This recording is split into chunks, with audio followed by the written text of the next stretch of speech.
Oh gitu. Kalau lagi pengerjaan ya.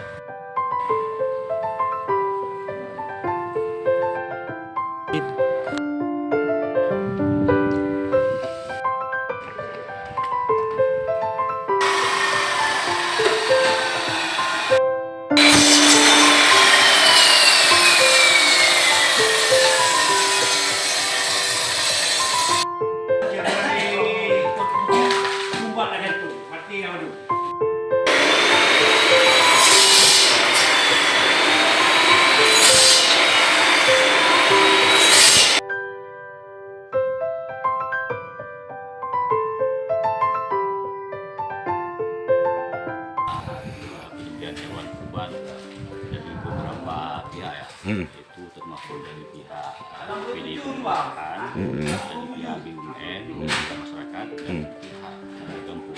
Iya, iya. Kemudian akan disalurkannya kemana nih Bang? Kalau untuk proses penyaluran kami hanya menyediakan jasa layanan saja. Nah, selanjutnya setelah daging-daging ini selesai proses pembelian sampai dengan kumpul, jadi kita serahkan kepada pihak yang memberikan Iya, betul. hewan kurban. Setelah dia menyerahkan kemana kan? Jadi posisinya kurban tadi hanya menerima jasa layanan.